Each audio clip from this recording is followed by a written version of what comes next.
Hola. Hola. Bueno, pues en primer lugar, gracias Nazario y Emilio, y gracias a vosotros por asistir al curso. Bueno, soy David Écija, de IMDEA Nanociencia. Entonces, el menú para hoy, lo que os quería contaros es una nueva revolución en química, una nueva rama de la química que ha comenzado en los últimos años. Entonces, preparando el curso, claro, me preguntaba cuándo comienza la química moderna, porque desde siempre el ser humano ha estado mezclando materiales, líquidos, para producir nuevos materiales. Y entonces, bueno, si vas a la literatura, Robert Boyle en 1661, en su libro El químico escéptico, pues ya propone los fundamentos del método químico moderno. Entonces, podéis suponer que han pasado aproximadamente 360 años, 362 años desde entonces, donde la química, usando matraces, usando todo tipo de artilugios y laboratorios, fundamentalmente en medio líquido, ha ido produciendo materiales. Muy bien. Contemporáneamente, recientemente, aproximadamente hace 3 décadas o 4 o 5 décadas, uniendo con todo el desarrollo de la mecánica cuántica y de la tecnología espacial, se desarrollaron los métodos de ultraalto vacío. Y unidos a estos métodos de ultraalto vacío, un montón de nuevas técnicas de superficie. Y ha sido en los últimos 15 años cuando los físicos y los químicos hemos comenzado a realizar química en superficies. Por tanto, es una nueva rama de la química nueva, donde la superficie juega un papel fundamental, como os voy a ilustrar. Entonces, el menú de la charla es el siguiente. Voy a comenzar presentando al grupo. A continuación, una de las ramas de la síntesis de superficie, la síntesis covalente. Si me da tiempo, pasaré también a la síntesis supramolecular, en este caso metal orgánica, y finalmente os daré mis conclusiones y perspectiva del campo. Muy bien, en cuanto al grupo, para aquellos que no me conozcáis, yo realicé la tesis aquí en Madrid en el laboratorio del profesor Rodolfo Miranda. Luego, simultáneamente, también trabajé en la industria, en IBM y Telefónica. A continuación me fui a Alemania a una estancia de 5 años con el profesor Johannes Barth y en conjunto pues, me convertí en un experto en ciencia molecular en interfaces, que es el grupo que fundé aquí en Madrid, llamado Nanoarchitectonics en superficies, y aquí fundamentalmente lo que estamos tratando es de crear materiales en superficies o entender las interacciones de moléculas, en general, entender las interacciones de moléculas en superficies. Y de ahí podemos crear materiales o sintetizar moléculas nuevas para reacciones de energía. Y nuestro input fundamental, nuestro gran aporte, es que siempre visualizamos todo a la escala atómica. Vale, este es el grupo. Ellos son los realmente exitosos. Yo aquí solamente quiero presentar nuestros resultados y simplemente deciros que para hacer este trabajo que suceda necesitamos un grupo interdisciplinar de físicos, ingenieros y químicos. Y aquí tenemos prácticamente cada uno es de una disciplina distinta. Bien, para realizar el trabajo necesitamos una instrumentación muy avanzada, instrumentación de alto vacío. Entonces, lo primero que se necesita en nuestra técnica es un ambiente muy limpio. Trabajamos a unas presiones aproximadamente como las del espacio exterior. Si no hubiera ninguna estrella cercana, pues típicamente 10 a la menos 10 milibares. Y el motivo es que si en condiciones ambientales muy rápidamente se te ensucia la superficie, cuando estás en 10 a la menos 6 prácticamente una superficie se te ensucia en un segundo, y cuando bajas a 10 a la menos 9, 10 a la menos 10, pues tienes aproximadamente unos órdenes de magnitud de unas horas para poder crecer tu material y luego llevarlo a tu campana donde tienes el microscopio a muy baja temperatura y ahí te permanece varios días. Hemos llegado a medir muestras preparadas durante 2 meses, o sea, aguantan bastante bien. Este es el esquema tradicional. No voy a entrar mucho en instrumentación en esta charla, quiero mostraros más resultados, pero esto sería el esquema fundamental de un sistema de ultraalto vacío de los que usamos. Un manipulador para mover muestras entre la campana de preparación y la campana de análisis. En la campana de preparación simplemente decir que cogemos sistemas monocristalinos de metales o, por ejemplo, grafeno crecido en metal. Por medio de evaporadores sublimamos las moléculas o también sublimamos los metales que llegan a la superficie y por distintos procesos, como pueden ser el calentamiento térmico o la irradiación, somos capaces de inducir la síntesis química que buscamos y a continuación se transfiere a esta campana de aquí, que es la campana de análisis, donde típicamente tenemos nuestros microscopios. Trabajamos a 4 Kelvin porque nos interesa que todo esté congelado y poder tener la mejor visualización posible y también porque a 4 Kelvin podemos inspeccionar las propiedades electrónicas y magnéticas de las muestras. No solo hacemos investigación, también tratamos de llegar al público y entonces, en colaboración con el profesor Emilio Pérez, hemos participado en la carrera Nanocar Race, que conseguimos ganar, donde básicamente el profesor Emilio Pérez sintetizó esta molécula, nosotros la depositamos en la superficie y fuimos capaces de manipularla, moviéndola, compitiendo durante 24 horas. Aquí os voy a poner un poquito un vídeo. A ver. No se va. ¿Dónde está el ratón?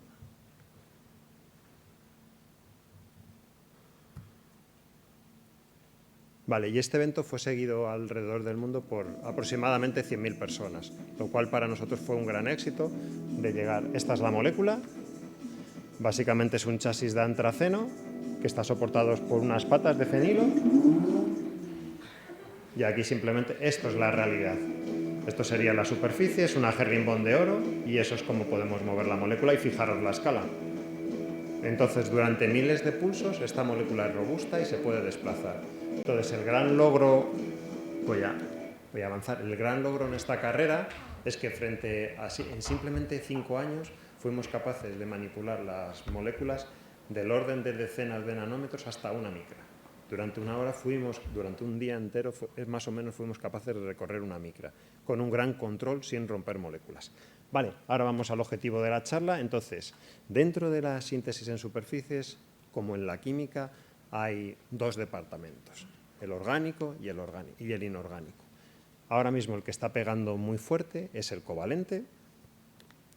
Entonces, simplemente deciros que la síntesis en superficies combina los conceptos de química, orgánico e inorgánico, dependiendo del aspecto que quieras enfocar, pues ya será síntesis covalente o síntesis supramolecular.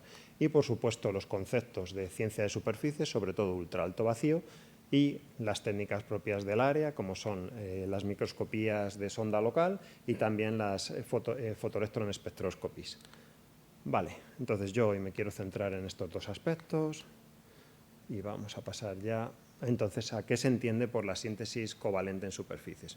Pues por este área se entiende sintetizar inicialmente en colaboración con químicos brillantes, orgánicos, precursores adecuados, de tal manera que cuando los depositas en superficies, por medio de un estímulo externo, somos capaces de sintetizar un material, visualizarlo, a continuación interaccionar con los teóricos y dar una explicación de por qué ha sucedido este material y qué propiedades tiene.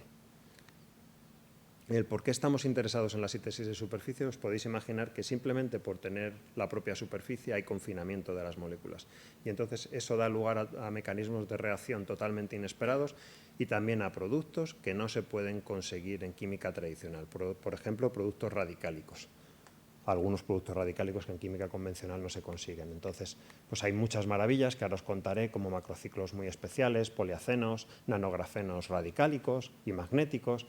También se pueden conseguir polímeros unidimensionales y bidimensionales muy especiales, asimismo materiales bidimensionales y redes, y todo ello lo muy importante es que podemos visualizar cómo son a la escala local. Y entonces podemos aprender y hacer retroingeniería, para hacer retroquímica.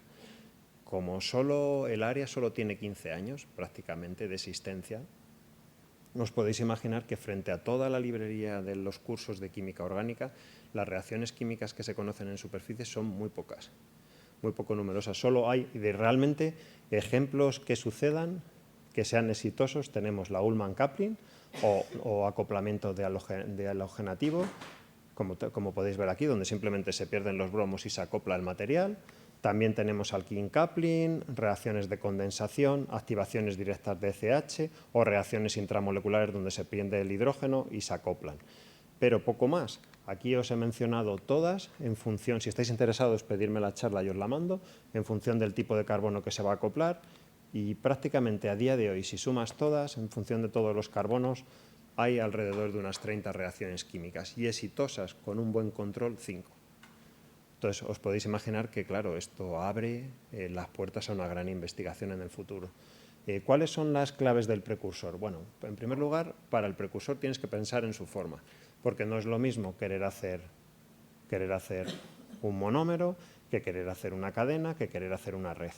Y a continuación tienes que pensar en el grupo funcional que te va a permitir la reacción química. Por ejemplo, en este caso, este es el trabajo pionero de 2007 que inicia el área, donde se cogió una porfirina, se la equipó con un bromo, bueno, también se puede hacer con yodo y con flúor, y en función de cómo se ponía este bromo se conseguían monómeros, cadenas o redes. Y lo inteligente de aquí fue intentar explotar la Ullmann-Kaplan reaction, pero en superficies, y fue exitoso. Vale, durante este tiempo, ¿qué tipo de maravillas se han conseguido? Os voy a contar ahora un poco los resultados seminales del campo. Por ejemplo, un precursor con grupos de nitrógeno, al calentarlo, pues fueron capaces de formar un azafulerín. También, esto es otro trabajo pionero en el que se está investigando mucho como futuro de los cables moleculares, donde básicamente el problema que hay en química de disolución, es que hacer conjugated ladder polymers muy finos como cables típicamente se te frena la reacción y es difícil conseguir buenos cables. Una manera de conseguir precisión atómica sería usar precursores adecuados, depositarlos en las superficies y por varias etapas de reacción pues conseguir que se te formen los cables, como están aquí más o menos mostrados. Esta es una imagen a larga escala, como podéis ver, hay todavía un gran camino por desarrollar, pero se están consiguiendo cables bastante perfectos. Y la clave aquí fue simplemente primero explotar la Ullmann-Kaplan para conectar los monómeros y a continuación una reacción intramolecular pues donde se fusionaban, dando lugar al armchair nanoribbon. Vale, otro descubrimiento fundamental en el área fue la capacidad de visualizar por primera vez una molécula. Y no solo de visualizarla, también incluso somos capaces a día de hoy de distinguir el orden de enlace. Podemos decir en una molécula si tienen enlaces simples, dobles o triples. Esto es el ejemplo pionero del profesor Leo Gross y la clave de aquí ahora también se puede hacer con STM, pero la clave en un primer momento fue usar un non-contact AFM donde la punta se había funcionalizado con CO y la clave es acercarte mucho cuando estás en el régimen que se conoce como repulsión de Pauli y midiendo la variación de la frecuencia de oscilación de este cantilever eres capaz de dibujar esta visualización que claramente te permite elucidar qué compuesto estás creando. Ahora esta técnica se ha exportado también al STM y simplemente con escanear con un STM con punta de CO podemos tener más o menos resoluciones no tan bonitas, pero parecidas. Ok, ¿qué maravillas también se han conseguido? Por ejemplo, aquí previamente Nazario estaba ilustrando alótropos de carbono, los fullerenos, los nanotubos, pero cogiendo este precursor, por ejemplo, también se consiguió en la superficie, se consiguió formar este alótropo de carbono, el C18. Y ahora se está intentando lograr incrementar estos anillos. Vale, ¿qué otra maravilla? Pues, por ejemplo, para la electroquímica, siempre cuando estás haciendo una reacción electroquímica, hablas de transformaciones de las moléculas. Aquí los autores, Leo Gross fue capaz de coger este precursor y por pulsos, en función de la polaridad del pulso, era capaz de ir de una molécula a otra. Luego había una selectividad por voltaje del compuesto químico que tú tienes en tu superficie. Así, todo en conjunto, ahora mismo estamos en un estado donde, con una buena ingeniería de precursor, contactando con los químicos adecuados, y con una buena estrategia de estímulo externo somos capaces de producir materiales muy avanzados, atomísticamente precisos y visualizarlos a escala atómica, que es fundamental. Vale, otro tipo, hasta ahora os estaba contando en 0 dimensiones y 1 dimensión, pero también, por supuesto, se pueden crear materiales bidimensionales. De esto, prácticamente en mi área hay 2 o 3 ejemplos exitosos. Extender la reacción a 2 dimensiones es muy difícil, porque siempre hay un montón de reacciones que compiten y es uno de los desafíos en el área. Muy bien. Yo, en particular, para esta conferencia me voy a centrar en 2 áreas que son hot topics dentro de la síntesis de superficie. El primero de ellos es cómo crear compuestos radicálicos pero donde el radical en realidad viene de un átomo de carbono y cómo estos radicales pueden interaccionar entre ellos para dar el magnetismo pi. Y el otro área que quiero explorar con vosotros es el surgimiento de propiedades exóticas de la materia en cables unidimensionales y cómo formar estos cables. Vamos a ver qué tal vamos de tiempo. Vale, entonces, típicamente para todo el mundo, no sé si aquí en la sala hay gente especialista en magnetismo, pero desde que nos enseñan física, magnetismo en las escuelas de física, típicamente siempre pensamos en materiales D o materiales F. Hierro, níquel, cobalto, los lantánidos y poco más. Pero últimamente los químicos y los físicos han estado investigando sobre la posibilidad de hacer surgir magnetismo en materiales de carbono. Y el motivo sería porque por un lado, si consiguiéramos hacer materiales de carbono magnéticos, esto claro nos daría una gran versatilidad de la química orgánica, la flexibilidad de los propios materiales y sobre todo que podrían ser biocompatibles. Y por otro lado, en cuanto a las propiedades físicas, como en el carbono el spin-orbit coupling y la constante hiperfina son muy bajos, entonces esos spins están bastante protegidos y podría servir para todo tipo de ordenadores para proceso de información cuántica. Vale, ¿cómo se consigue que surjan radicales y cómo se consigue que estos radicales interaccionen entre ellos? Pues bien, el campo está evolucionando y surgen distintas estrategias, entonces es un campo poco maduro. Una estrategia fundamental es intentar hacer compuestos que sean de nanografenos, es decir, compuestos donde, como el grafeno, los puedes describir con dos subredes y donde si tú consigues que haya más átomos de carbono en una subred que en la otra, vas a tener un sublattice imbalance y esto te puede permitir que se expresen radicales, como en el triangulín aquí. Una vez que has expresado radicales, entonces la cuestión es si estos radicales van a interaccionar entre sí o no. Y generalmente lo hacen. En este caso, por ejemplo, el estado fundamental será un estado singlete. Por otro lado, también puedes diseñar, hay muy pocos ejemplos, pero también se puede diseñar la molécula de tal manera que tú una vez que la sintetizas en superficie o incluso en química, es imposible conjugar todos los enlaces bien y siempre tienes radicales, como es el caso del triangulín, donde en este caso vuelve a ser también el estado fundamental un singlete con un spin. Este spin estaría relacionado opuestamente con el otro. Y luego, por otro lado, que es la estrategia que más estábamos avanzando nosotros ahora, es intentar diseñar moléculas y cómo lo consigues es un poco todavía oscuro, aunque parece ser que las terminaciones zigzag ayudan mucho. La estrategia aquí sería, vamos a intentar conseguir moléculas donde los electrones estén fuertemente correlacionados. Como están fuertemente correlacionados, se ven mucho entre ellos, no les gusta ocupar los mismos orbitales. Y como no les gustan ocupar los mismos orbitales, te vas a encontrar con orbitales que estén singly occupied, ocupados por un solo electrón. Y eso va a dar lugar al surgimiento de radicales. En este caso, en este extremo de aquí y en este extremo de aquí. Vale, la figura de mérito, al igual que antes nos estaban contando cuáles son las figuras de mérito para las células solares, en cuanto a magnetismo de carbono, la figura de mérito es el exchange coupling. ¿Cuál es la fuerza que esos spines se ven? ¿Por qué? Porque cuanto más fuerte sea este exchange coupling, más difícil te va a resultar con estímulos térmicos o cualquier otro tipo de influencia cargarte o disminuir la interacción entre spines. En este caso, esto es más o menos lo que os voy a mostrar a continuación. Dos tipos de familias basadas en periferias zigzag, donde conseguimos que expresen spines desapareados que se hablan entre sí. El primer caso, este de aquí, es una molécula sintetizada por el grupo del profesor Nazario Martín. A continuación os contaré que con ella también se pueden conseguir polímeros, pero donde básicamente si tú la depositas a una superficie en caliente, eres capaz de eliminar el grupo carbono dibromide, la molécula difunde, se pasiva con hidrógenos y somos capaces de formar el peripentaceno.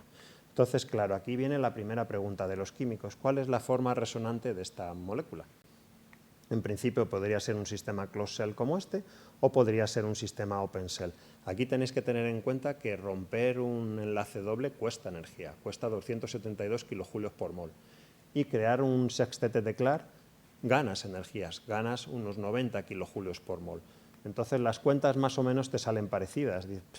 Tampoco es que sea ahí un desbalance, no has creado 10 sextetes de Clark. Entonces, en este tipo de casos dependerá de la superficie y de tu suerte que seas capaz de expresar radicales o no. En nuestro caso fuimos capaces de hacerlo.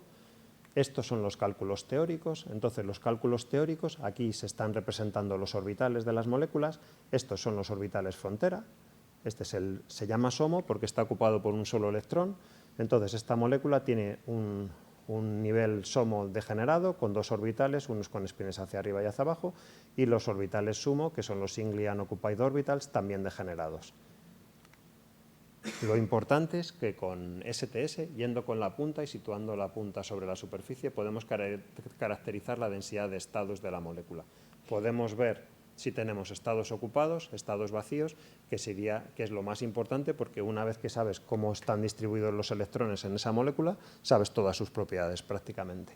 Entonces, típicamente con un STS tú buscas los orbitales donde están situados para localizar el band gap Y lo que también se puede hacer, llega un momento en que cerca de Fermi a veces ves excitaciones. En este caso, si hacemos un zoom in, vemos esta excitación de aquí. Cuando tenemos estas excitaciones que se llaman inelásticas, pueden ser debidas a dos motivos, o que la molécula está vibrando o que hay una excitación magnética, donde la molécula, que en principio está predicha que sea singlete, puede excitarse al primer estado fundamental, que sería un triplete. Y eso es el caso porque con la teoría lo comprobamos que esta excitación corresponde con la transición singlete-triplete y el valor de J es 60 mV, que es bastante fuerte. Vale, otra estrategia es, aquí estábamos nosotros y otros grupos investigando, vale, ¿cómo podemos manipular la molécula para aumentar el J? En este caso decidimos aumentar el tamaño del periaceno, en este caso es un periheftaceno, con este precursor proporcionado por el profesor Xin Lian Feng. Aquí tenéis cómo lo sintetizamos en superficie, depositando el precursor y calentando, y cómo se puede visualizar la molécula con STM. Bien, y aquí tenéis de nuevo la misma pregunta. ¿En qué situación estoy? Estamos en una situación closed shell, donde no hay radicales, o open shell. Y prácticamente es la misma situación que la anterior. Tengo que pagar el precio de romper un doble enlace y gano 3 estetes de Clark. En este caso, de nuevo, la respuesta es afirmativa. La teoría nos dice que es un sistema open shell, donde tenemos un radical por aquí y otro por el otro extremo del zigzag. Y cuando tomamos las medidas, en este caso, vemos que el J es grande, de unos 50 mV. Luego, incrementar el tamaño de la molécula no nos ha servido para incrementar el J. Vamos a intentar buscar otras estrategias a ver si somos capaces de hacerlo. Vamos a ver qué hora tengo. Entonces, otra estrategia es tratar de hacer que todos los bordes de la molécula sean zigzag. En este caso, el profesor Roman Fassel fue capaz de mostrar un rombín con periferias zigzag y aquí él consiguió un J ya de 0,1 mV, que es una barbaridad en el campo. Nosotros entonces lo que decidimos es primero teóricamente estudiar 12 moléculas, 3 familias de moléculas, y lo que vimos es que cuando pintábamos la posibilidad, este sería el límite closed shell, open shell, es decir, este no tiene radicales y este tiene radicales, lo que vimos es que no solo importaba el tamaño de la molécula, no era lo crucial era cuánto de cerca estabas en la transición que tú te imaginabas de tu molécula química entre ser closed shell y open shell. Si te situabas cerca de esta transición, entonces puedes maximizar el factor J. En este caso, tomamos estos 3 precursores, los depositamos sobre la superficie y lo mismo, se inducen las reacciones químicas intramoleculares y somos capaces de formar este precursor. La misma pregunta es siempre, ¿cuál es la forma resonante que domina? Cuando vamos con nuestra espectroscopía, de nuevo podemos ver las excitaciones que nos dicen que los sistemas son open shell y en este caso el valor ya es de casi 0,2 electronvoltio, que es el récord en el mundo, y esto ya posibilita que se empiece a transferir estas moléculas sobre dispositivos para intentar usarlos de manera conveniente para la spintrónica. Entonces, en resumen, un primer hot topic del área de surface síntesis es diseñar moléculas y polímeros en general que presenten donde surja el magnetismo pi. Aquí es muy importante fijarse en la polarización de los estados electrónicos, es muy importante tratar de forzar que los electrones se vean entre sí, que estén fuertemente interrelacionados. ¿Cómo se logre esto con química está todavía por ver? Parece ser que una cosa que les gusta a los electrones para que eso suceda es que los bordes de la molécula sean zigzag, y luego simplemente que a veces hay que hacer un análisis teórico y, por ejemplo, en este caso, en vez de sintetizar 1000 moléculas, decidimos sintetizar familias de moléculas e inspeccionar cuándo surgía el carácter open shell y descubrimos que no solo el tamaño es importante, sino la posición de esa molécula dentro de la familia. Entonces, simplemente ahora mismo deciros que sobre este área, que está emergiendo a tope, sobre todo por Quantum Information, los principales desafíos son cómo caracterizar en superficies estas moléculas con sondas magnéticas, lo estamos investigando en el grupo, y luego cómo transferirlas a devices. Vale, ese sería el primer tema, que sería el surgimiento del magnetismo pi en compuestos orgánicos sobre superficies. El otro tema muy relevante ahora, que está pegando muy fuerte, es la síntesis de polímeros poco convencionales sobre superficies y la exploración de sus propiedades físicas. Todos los polímeros que os voy a contar a continuación son novedosos y no se pueden sintetizar en química tradicional. Entonces, la primera pregunta que nos formulamos aquí es si realmente podemos modificar a voluntad la forma resonante dominante en un polímero. ¿Y qué propiedades, qué impacto va a tener esa forma resonante en las propiedades del polímero? De nuevo, volvimos a contactar con el profesor Nazario Martín y conseguimos estos precursores de acenos y de periacenos. Ahora, a continuación, os contaré por qué. Nuestro objetivo fundamental era usar el precursor, su backbone, como monómero para crear estos polímeros, donde la pregunta fundamental va a ser la siguiente: ¿cuál es la forma dominante resonante del polímero? ¿Va a ser una forma aromática ecinilín o una forma quinoid-cumulín? ¿El por qué? ¿El por qué nos hacemos esas preguntas? Pero nada, y antes de que me pierda más, que no soy químico, ¿qué significa resonante en este contexto y qué no significa? Es decir, Oh, esa es una pregunta. es que me voy a perder media charla. Vale. ¿Qué has estudiado? Física. Vale, pues la forma resonante es, claro, si tú coges un benceno e intentas pintar cómo están, cuando tú pintas un benceno, cuando estableces los enlaces, en realidad, cuando hablas de su forma resonante, tú pintas enlaces dobles, enlaces simples para ir saturando, pero en realidad, por ejemplo, en el caso del benceno, el enlace doble no está aquí, está aquí, está aquí, está aquí. Y tú pintas una forma resonante, que entonces, por ejemplo, el benceno tú podrías pintar varias formas resonantes que en realidad son todas equivalentes, ¿vale? Cuando tienes equivalentes quiere decir cómo en la conjugación tú distribuyes tus enlaces simples, dobles y triples, ¿vale? Eso es la forma resonante. Cuando la molécula ya se te hace más grande, ya no es tan fácil cómo vas a asignar los enlaces dobles, simples y triples. Y a veces incluso puedes tener situaciones donde no puedas asignarlo todo bien y crees radicales. Entonces, la forma resonante de una molécula, bueno, Nazario casi... Yo como lo veo, yo soy físico también, pero yo como lo veo es la distribución electrónica a lo largo de la molécula, mecanocuánticamente, cómo se distribuye para dominar sus propiedades. Porque precisamente como estamos en mecánica cuántica, cuando nosotros hacemos un dibujo, eso no es cómo están distribuidos los enlaces en una molécula, eso es la forma dominante de esa molécula, donde tú crees que ese dibujo que tú has hecho, donde tú has puesto que aquí tienes un enlace doble, aquí un simple, eso manda sobre todas las demás formas, pero las otras también son muy importantes, donde a lo mejor este enlace, en vez de ser doble, es simple o radicálico. No sé si te he aclarado. Y si no, la vemos en el coffee break. Adelante. Un comentario. Imagínate una molécula orgánica con enlaces dobles y sencillos. Tú puedes distribuirlas de varias formas. Si yo tuviese una cámara fotográfica y le sacase 100 fotografías, la forma resonante que él dice que es la principal aparecería en 70, 80 fotos. Luego aparecerían 10 fotos en donde los electrones están en otro lado y otras 10 en otro lado. ¿Cuál es la foto verdadera?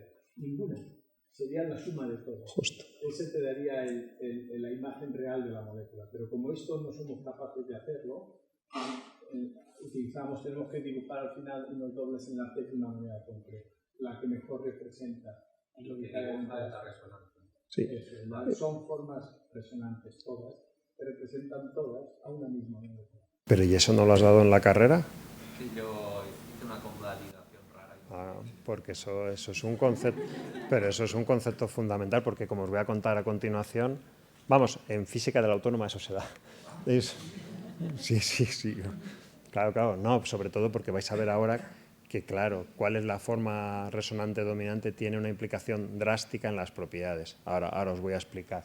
Vale, seguimos. ¿Por qué? Entonces, una de las principales efectos es que se ha visto teóricamente que cuando tocas el enlace, cambias la forma resonante, lo que le pasa a los orbitales es lo primero que tienes una intersección cónica, es decir, en principio, con una síntesis química adecuada, tú podrías diseñar polímeros que fueran metálicos y, por otra parte, también inviertes el orden de los orbitales. Y esto es fundamental en lo que se llama teoría topológica de bandas.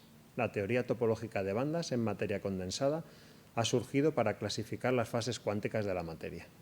Entonces, en el pasado, Landau, si cogéis los libros de Landau, él clasificaba las formas de la materia, líquido, gas, sólido, por simetrías. Ahora los físicos cogen la estructura electrónica de los materiales y usando conceptos topológicos de forma, analizando los hamiltonianos y diseñando operaciones sumatorias, que son los invariantes, Si un hamiltoniano determinado, si una clase de polímeros tiene un valor de invariante, pertenece a la misma clase cuántica. Si tiene otro valor, pertenece a otra clase cuántica. Eso no voy a entrar en detalle. Simplemente os diré que en una dimensión puede suceder lo siguiente. En una dimensión, tu material puede ser de la clase cuántica semiconductor, es decir, es un semiconductor y nada más, o puede ser de la clase cuántica non-trivial insulator, aislante no trivial, donde en ese caso tu material va a ser semiconductor en los extremos y metálico en los bordes. ¿Vale?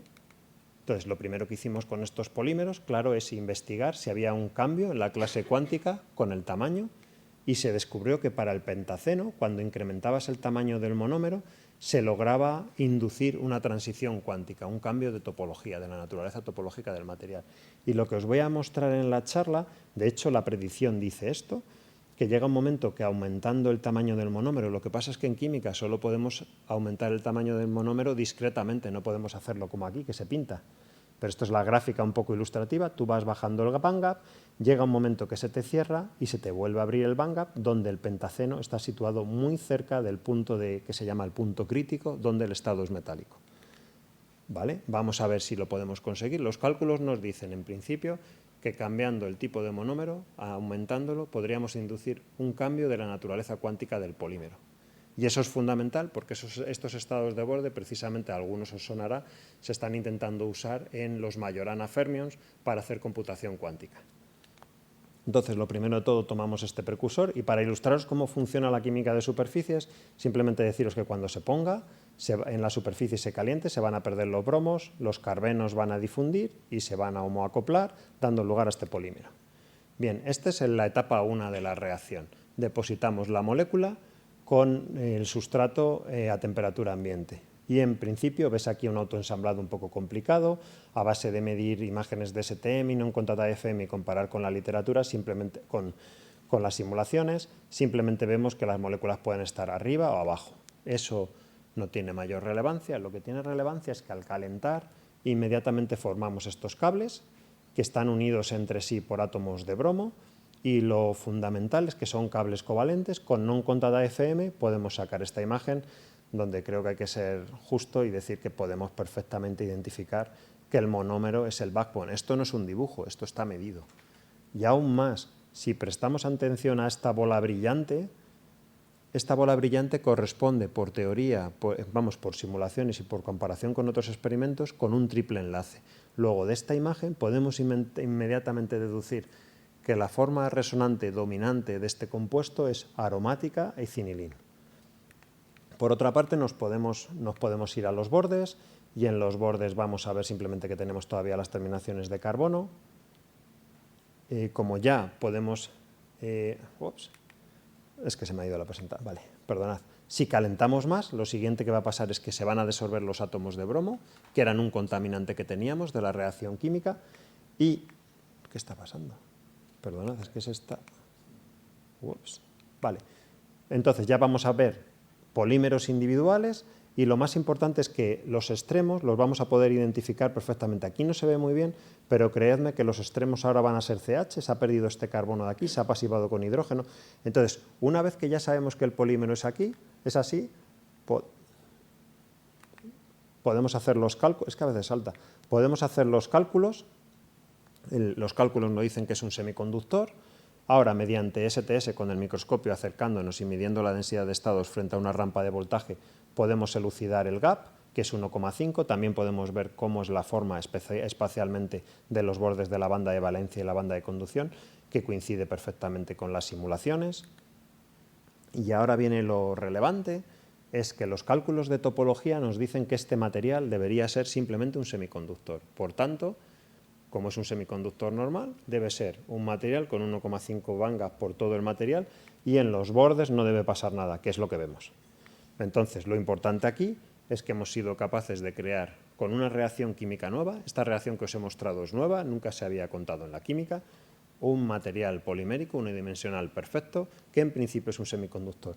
Pero ahora, claro, en lo que estamos muy interesados es en ver... Es que esto no funciona. Sí, vale. Vamos al siguiente precursor y cuando tenemos el siguiente precursor, entonces lo que vemos es que inmediatamente podemos formar de nuevo... No, es que no sé si se está quedando sin batería. Bueno, podemos formar perfectamente de nuevo el polímero sin defectos. Cuando nos vamos a los cálculos, inmediatamente lo que vemos es que el bandgap ha bajado mucho y con nuestras espectroscopías vemos que es así. Tenemos un bandgap muy pequeño, luego algo raro está pasando con nuestro material. A lo mejor hemos tenido suerte y estamos situados cerca del punto metálico, que es lo cierto, que es lo que os voy a contar a continuación. Los cálculos más precisos, incluyendo la correlación electrónica, que son cálculos GW... Es que no funciona bien, Es que se va, le doy al puntero y se me va a la siguiente. Bueno, da igual, sigo así. Vale, entonces los cálculos más precisos nos muestran que en el caso del aceno, cuando vamos... Sí, es que esto no funciona bien. ¿Le pongo a carga? Sí, sin batería. Ay, a ver si ahora va.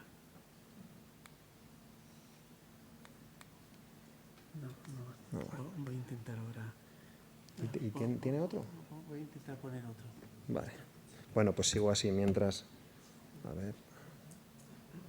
Vale, lo que vemos es que para cuando simulamos con GW, que es un método de cálculo muy preciso, y que incluye la correlación entre electrones, lo que vemos es que baja mucho para el caso del pentaceno. A ver si funciona. Y ahora viene la sorpresa o nuestra gran alegría. Los cálculos topológicos nos dicen que este material debe ser un topológico no trivial. Eso implica que el material, sorprendentemente, es semiconductor en el interior y metálico en los extremos. Tiene cero energy in gap states. Y de hecho, cuando nos vamos, vemos claramente que el estado está aquí, el estado que se predice, y cómo vive en los extremos del polímero. Por tanto, hemos sido capaces, cambiando el monómero, el precursor, capaces de inducir un cambio topológico en el material. ¿Por qué ha sucedido?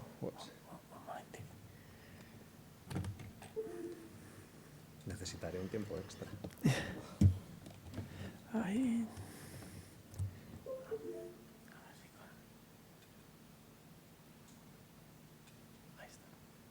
Vale. Fenomenal, muchas gracias.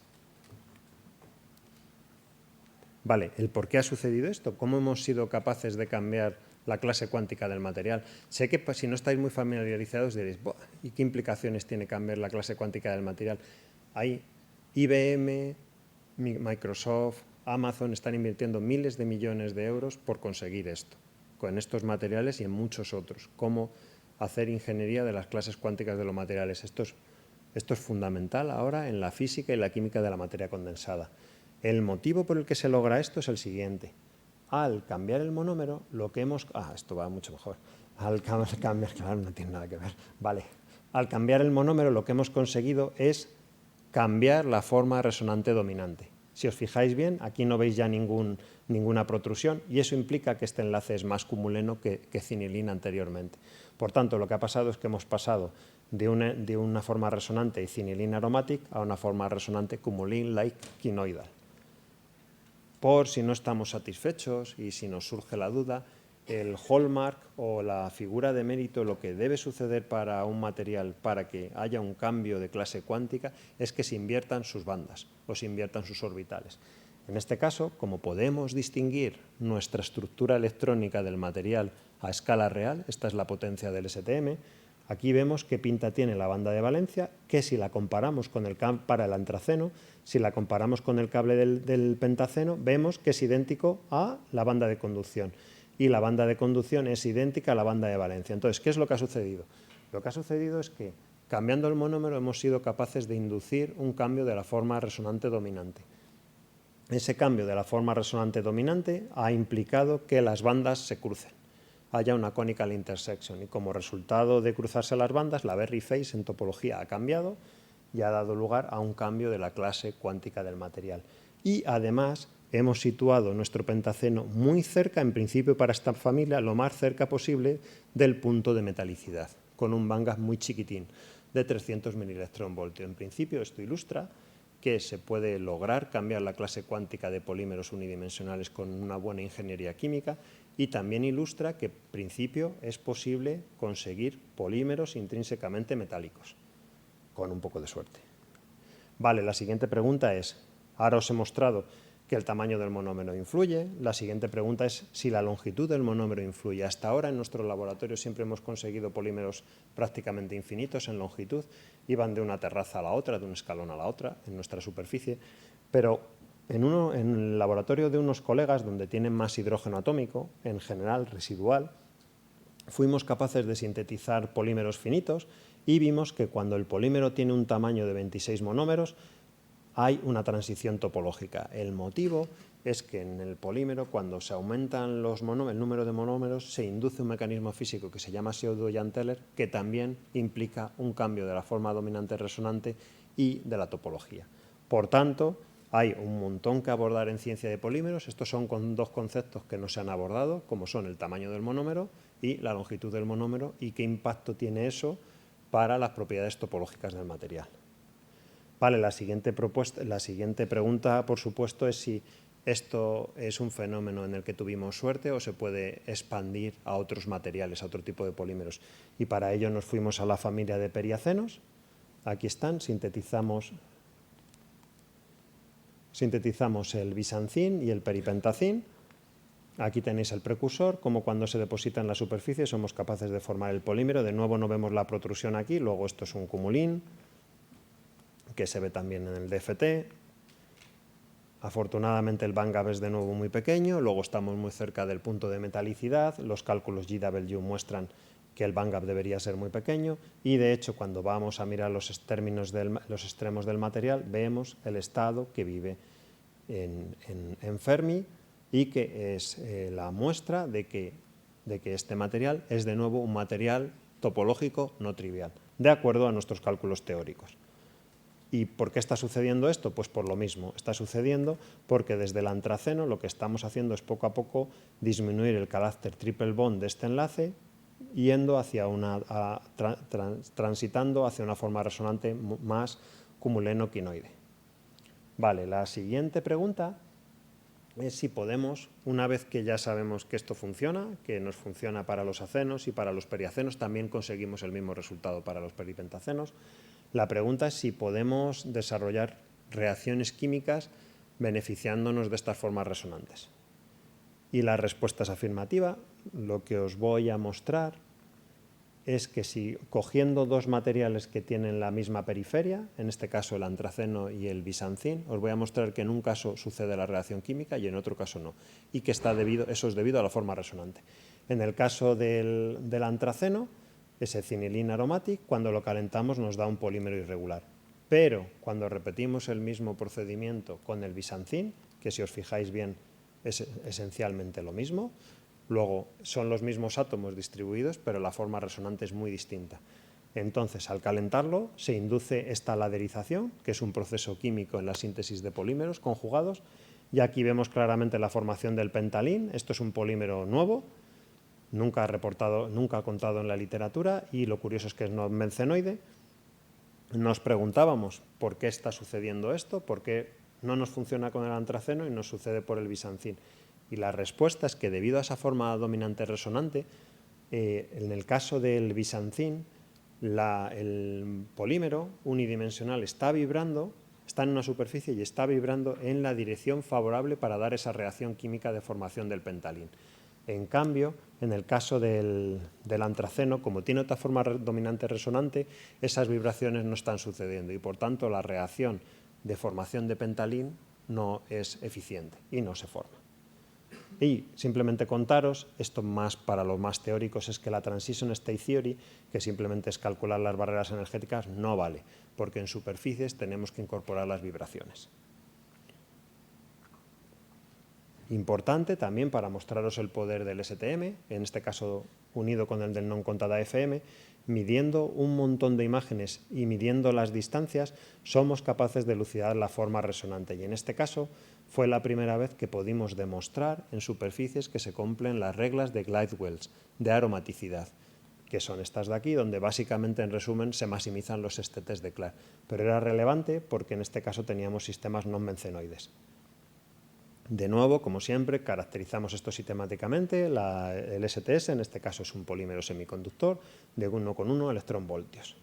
¿Vale? Entonces, hasta ahora hemos sido capaces de crear todos estos polímeros. Siguiente pregunta es, bueno, hasta ahora hemos conseguido formar una conexión, teníamos un monómero con un grupo funcional aquí en un extremo y en otro. Si equipamos nuestra molécula con 4 conexiones, simplemente comentaros que el proceso también es exitoso.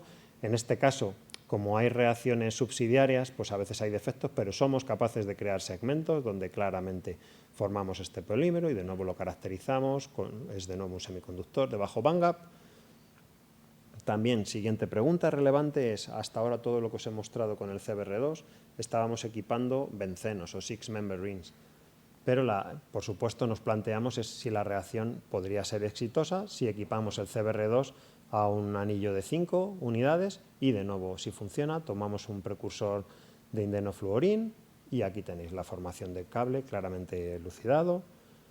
Y, por último, una vez ya que sabemos que el CBR2 funciona, tanto para six-member ring como para five-member rings, la pregunta es, bueno, ¿qué factores puedes tocar en superficies para que la reacción química o el mecanismo de reacción vaya en otra dirección totalmente distinta? Y un asunto muy importante para nosotros y muy sencillo es cambiar la temperatura del sustrato. Todo lo que os he contado hasta ahora era depositar estas moléculas con CBR2 con el sustrato a temperatura ambiente y calentar. Sí, y estos son los distintos productos que hemos creado.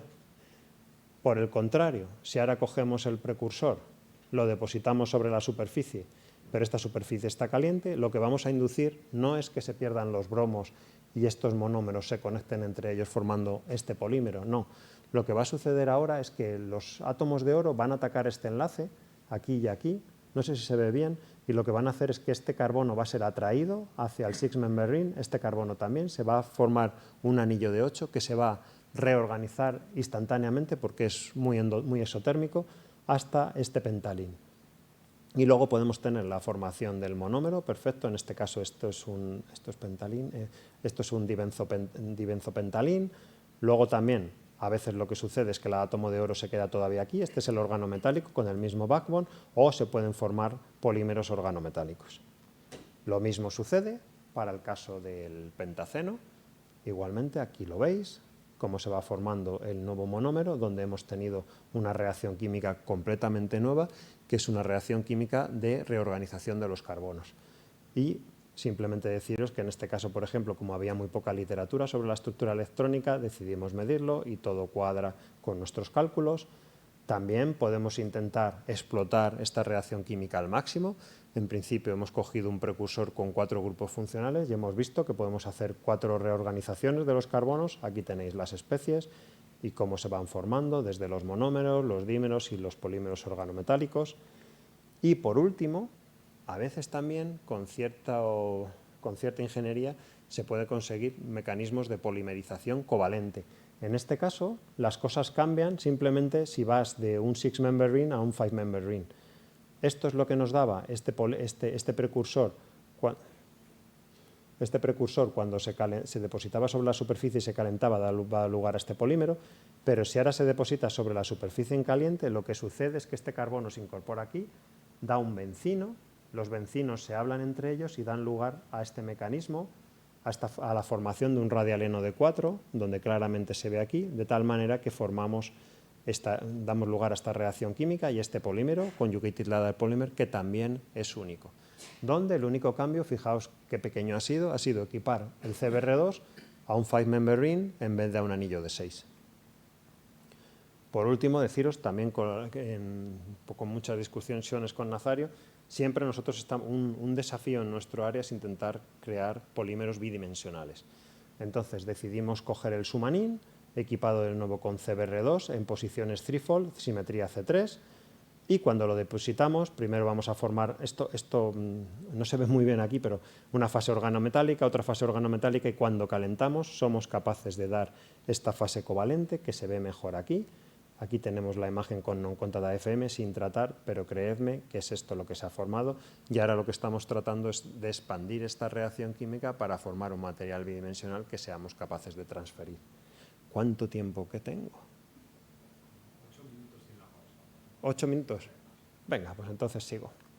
Vale, voy a terminar Vale, entonces pues tenía la parte de metal orgánica, pero voy a quedarme con la covalente. Entonces, la siguiente pregunta es, hasta ahora os he mostrado que en la síntesis covalente os he mostrado cómo era de importante la forma resonante para dar lugar al magnetismo pi, que teníamos que tener sistemas open cell. También os he mostrado que si somos ingeniosos con el monómero podemos polimerizar y hacer una ingeniería de su conjugación pi para expresar fases cuánticas de la materia. Y que también, dependiendo del sustrato, pues se puede inducir una reacción química u otra. Vale.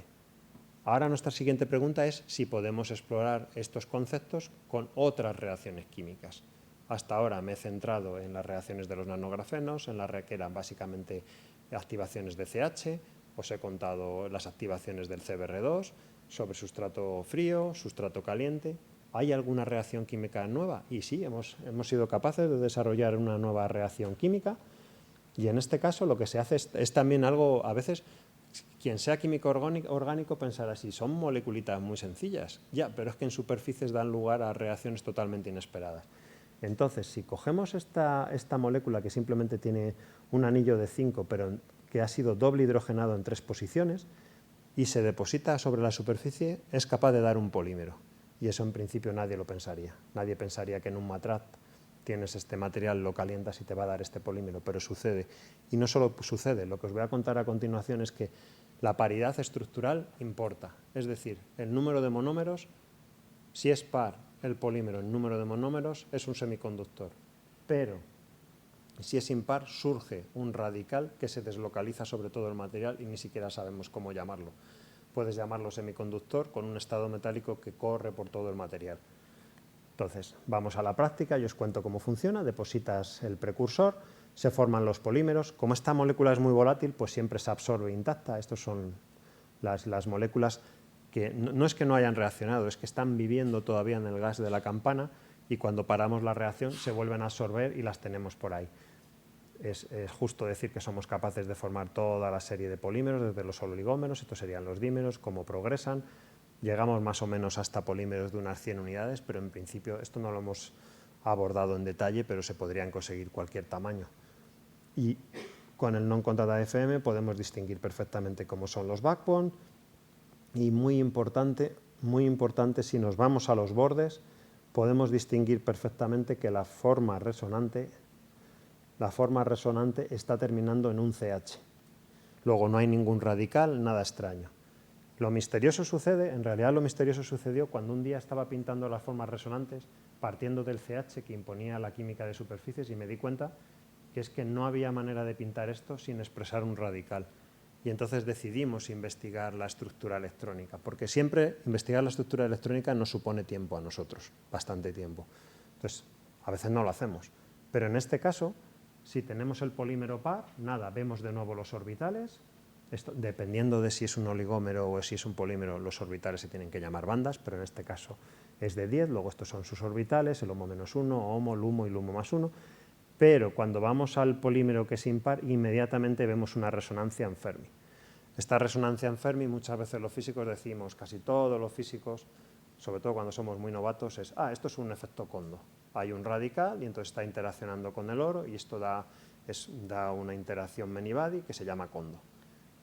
Claro, eso en principio podría ser, pero con puntas de niqueloceno hemos investigado la naturaleza de este estado y sabemos que es un estado electrónico, luego no es una resonancia Kondo. Es un estado que surge en Fermi y es debido por cálculos, sabemos, aquí está, que es debido a la propia paridad del material, es decir, cuando son impares surge este radical. Y aquí veis como para todos los polímeros impares da igual la longitud, siempre lo tenemos. Y lo más importante de todos, los polímeros conjugados, descubiertos en los años 80 por accidente, que son la base de la electrónica orgánica de ahora, funcionan porque las partículas o las cuasipartículas que son las responsables de la conductividad eléctrica son topológicas. Son los solitones, los polarones y los bipolarones. Bueno, en realidad los polarones y los bipolarones, pero los solitones también están como principio de polarón y bipolarón. Y aquí, en realidad, una gran pregunta que ha habido desde siempre en estos polímeros es ¿qué extensión tienen estas partículas topológicas? ¿Cuánto viven dentro de un material? Porque es lo fundamental, cuanto más extendidas estén, mejor para tu conducción eléctrica. Y eso depende mucho del bandgap. Como en nuestro caso hemos tenido la suerte de que el bandgap siempre es pequeño, pues el solitón en todos nuestros polímeros vive por todo el polímero. Y que yo sepa, este es el primer caso contado de un polímero que tiene un solitón que vive en todo él y ni siquiera sabemos cómo clasificarlo. Estamos un poco en el proceso de investigación. Por tanto, simplemente ahí concluyo diciéndoos que en realidad la física, la química de superficies está muy inmadura, es muy prometedora, está en la vanguardia ahora mismo de reacciones químicas, nos queda un montón por explorar y yo creo que en los próximos años pues, se va a ver un gran avance. Voy a pasar a la parte de conclusiones, me voy a saltar todo lo supramolecular. Vale, y como conclusiones querría deciros eso, que la química de superficies ha llegado aquí para quedarse y que en principio en algún momento deberemos acortar el gap con la química orgánica en disolución. Nuestro matraz es un sistema de ultra alto vacío aproximadamente de millón y medio de euros. Ese es nuestro matraz, donde hacemos nuestras reacciones químicas y donde inspeccionamos sus propiedades electrónicas y magnéticas. Deciros que temas candentes ahora mismo en superficies, pues el magnetismo pi, la formación de polímeros unidimensionales o bidimensionales. Muy importante también, los conceptos de topología están surgiendo. Ahora mismo, la manera en que los científicos clasifican las formas de la materia es con topología. Al principio cuesta entender cómo se hace, pero no es difícil, simplemente es más avanzado. Más avanzado en el sentido que estamos acostumbrados a metales y semiconductores y tienes que pensar en términos generales de cómo perturbas un sistema sin cambiar sus propiedades. Eso es la topología. Y os invito, por favor, a que lo miréis, porque veréis que hay un zoo de fases cuánticas y va a seguir. Luego, que las vibraciones en superficies juegan un papel fundamental. Por último, que el sustrato, ya habéis visto, ese es un parámetro muy sencillo, cómo cambiando la temperatura podemos dirigir reacciones químicas totalmente sorprendentes. No os he hablado nada de la química supramolecular, pero os podéis imaginar que igual que se sintetizan compuestos covalentes, también se sintetizan compuestos supramoleculares. Y esto también ahora hay mucho interés debido a la expresión de propiedades cuánticas de la materia como magnetismo y topológicos, etc. Vale, y sobre el Outlook, esto lo he cogido de un proyecto que tenemos Nazario y yo, aquí en conjunto en la Comunidad de Madrid. El área va a evolucionar en lo siguiente. Nuestra gran limitación es que todos los sistemas que hacemos nosotros están sobre una superficie. Como mucho podríamos, ya sabemos, transferirlos. Los pentaceno que os he contado los hemos transferido a otro sustrato y llevan viviendo 6 meses. Estamos haciendo esta semana dispositivos con ellos, pero claro, estos son dispositivos de investigación científica. Si en algún momento estos materiales se quieren usar para algo, vamos a tener que desarrollar técnicas de cómo poder implementarlos en dispositivos de manera masiva. Y ese es el gran desafío en nuestra comunidad. Por supuesto, desde un punto de vista científico básico, queda mucho por hacer. Queda por investigar cómo sintetizar precursores relevantes, cómo explorar mecanismos de reacción relevantes, cómo explorar todo tipo de fases cuánticas de la materia, etcétera, etcétera. Pero para mí el gran desafío que queda es cómo exportar todo lo que estamos creando en superficies a un material que se pueda procesar. Y ya por último, simplemente agradecer a todo el grupo, especialmente el grupo en Madrid y todos nuestros colaboradores, y gracias por vuestra atención.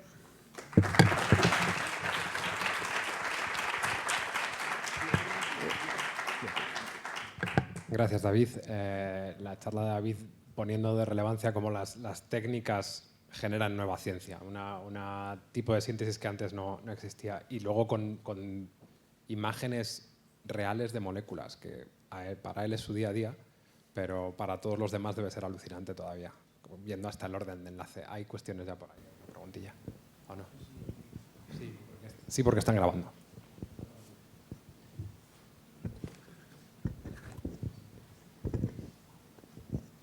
Bueno, muchas gracias por la charla. Bueno, es que no es para nada mi ámbito de estudio, entonces pues igual la duda es como muy básica, pero ¿qué significa la vida de tu material?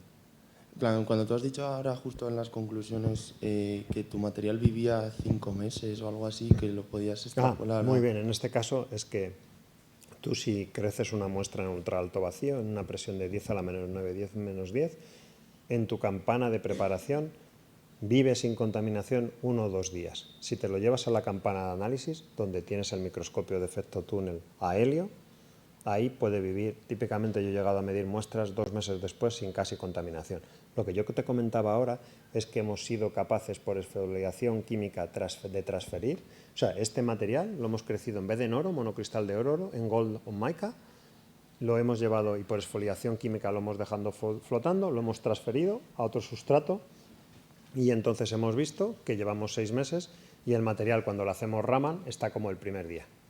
Por supuesto que va a tener contaminantes, pero al menos con tu señal Raman más o menos va sobreviviendo. También tenéis que tener en cuenta que aquí las imágenes que veis, cuando yo os digo que sobrevive en ultra alto vacío, es que con el STM no vemos ningún defecto.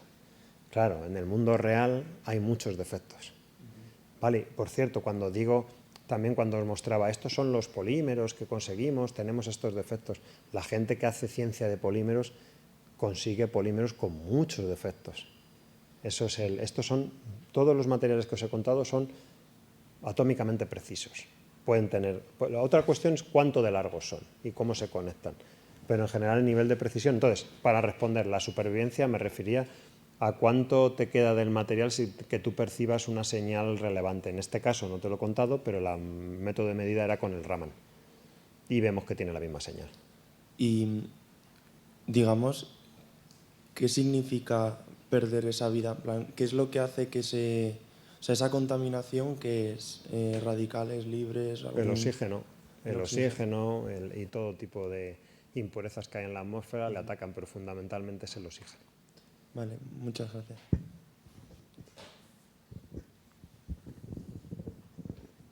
Buenas, estoy muy lejos de tu área, soy químico, pero una pregunta.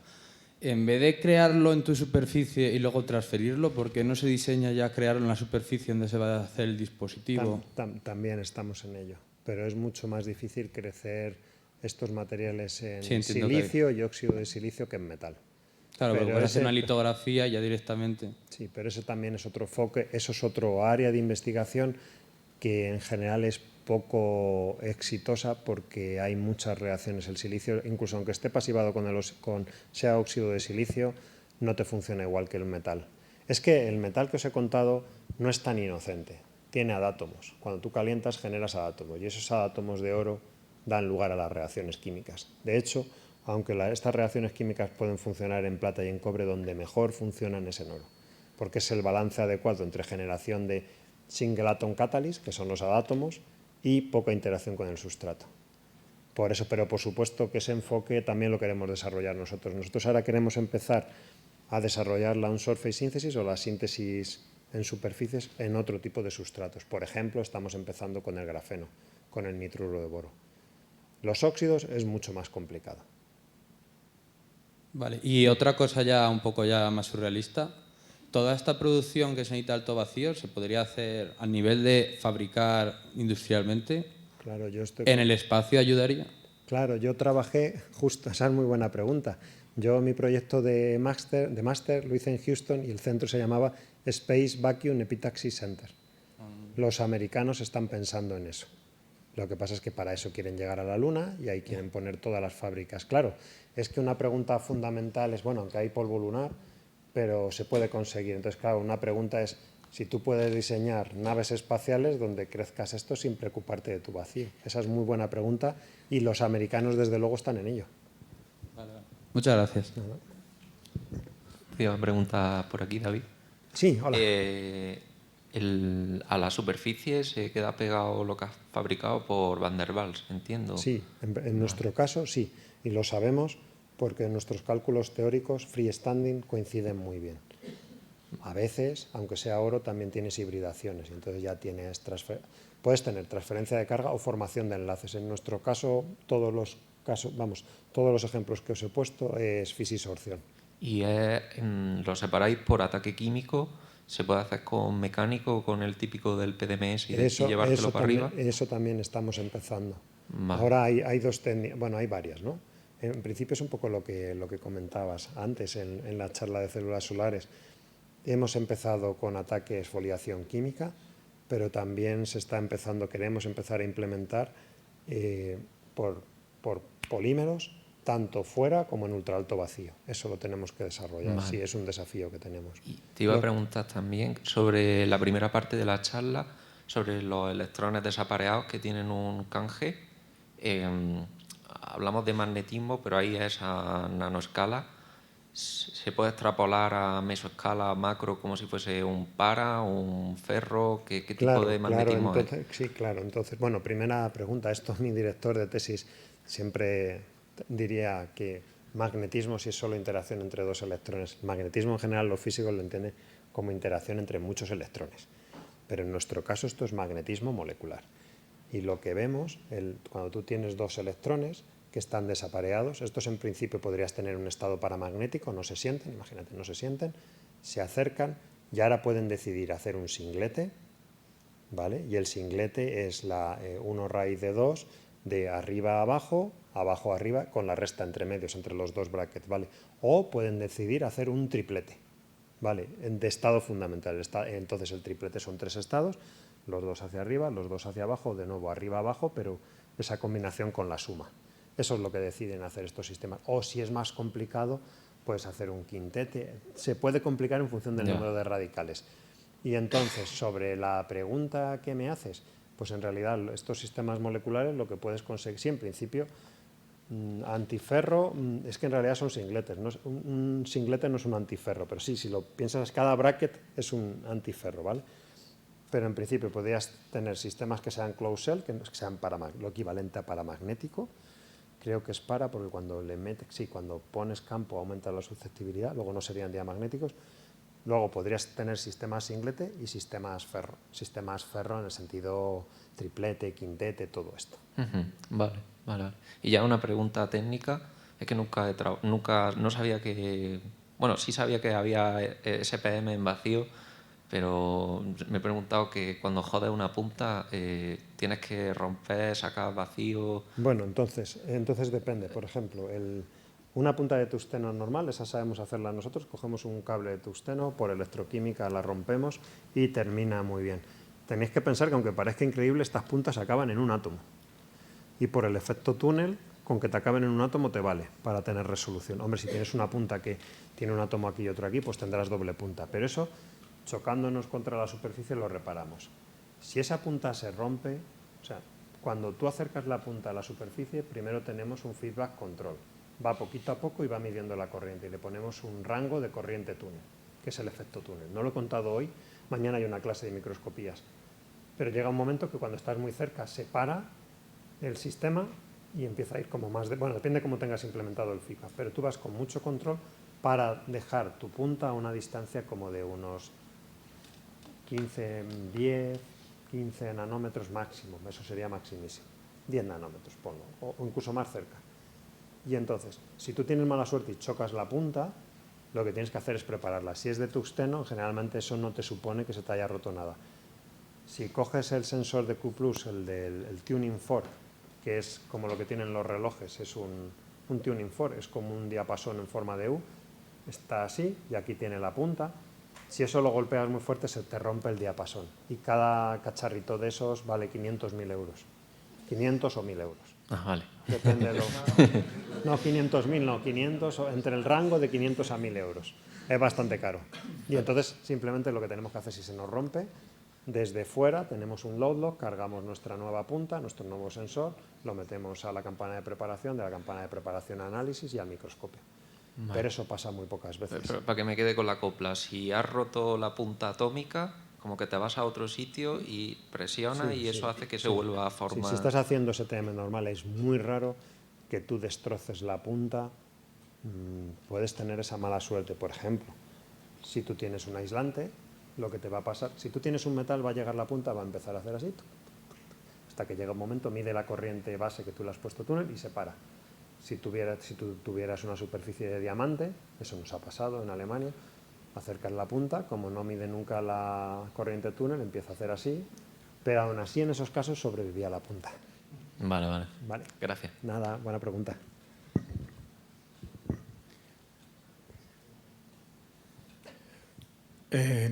Como luego hay una mesa redonda, puedes preguntar y terminamos, la damos por terminada. Solo un comentario antes de que el magnetismo molecular también tiene mucho interés en el bajo y alto spin, para sensing y para muchas otras cosas. Claro.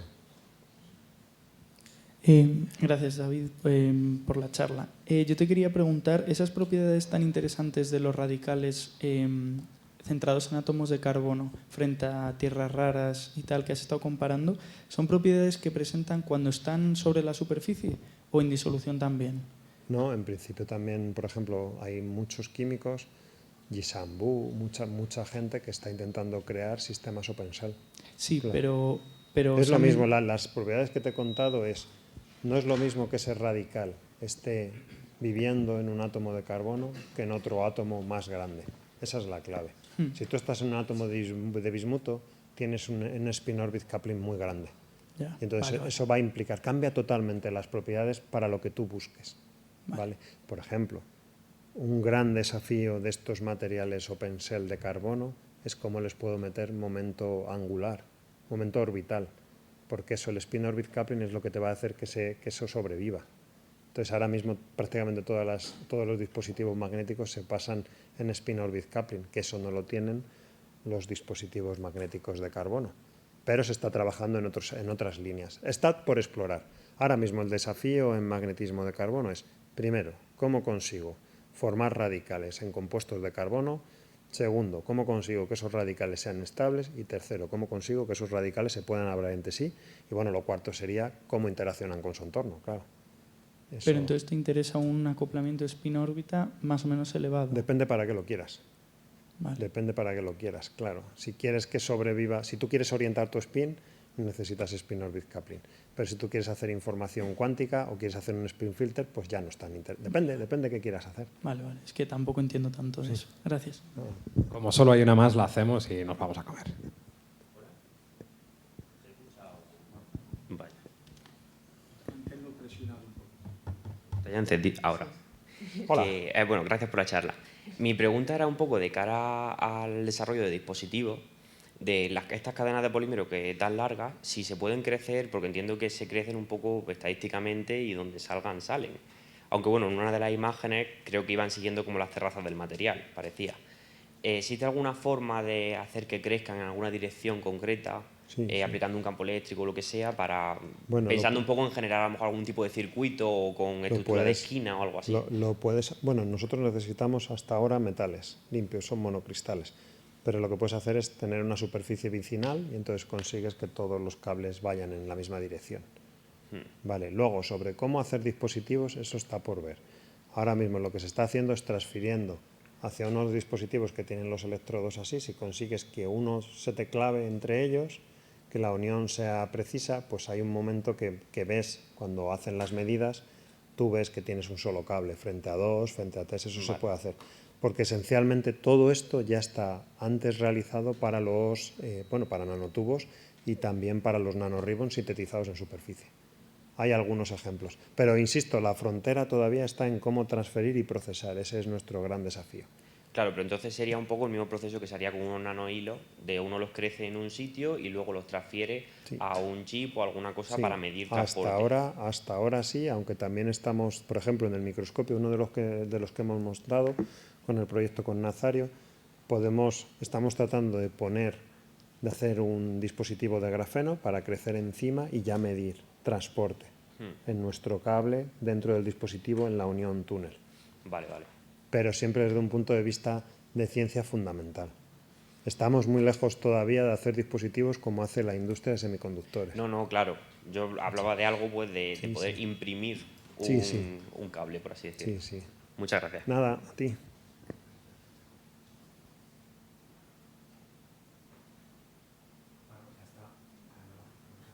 Espera, un momento. Sí. Bueno, estamos acoplados, como los espines. Pues terminamos, ¿no? Sí, solamente una cosa. Alguien ha dicho por ahí, bueno, yo es que soy químico. A ver, vamos a ver. Vamos a ver. Nunca lo digas.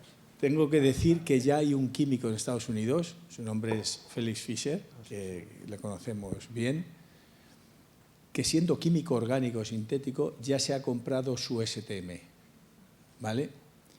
Y que es una herramienta más para un químico. Es verdad que se necesita un conocimiento como tienen los físicos para la manipulación y tal, pero todo se andará.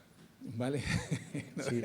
Sí, Y deshacer enlaces es química pura y dura. Sí. David es químico también. Él hizo físicas, pero ahora es químico. Yo quería hacer Bienvenido a la química. Yo quería hacer un comentario sobre eso. La carrera en realidad son 4 o 5 años. La vida científica son muchos años y tienes que aprender. Yo cuando empecé, soy físico ingeniero de formación, pero cuando empecé a investigar reacciones químicas, pues me cogí los libros de mecanismos químicos de reacción, de segundo, de tercero de carrera, teoría del enlace, te lo estudias, no pasa nada. Yo os animo.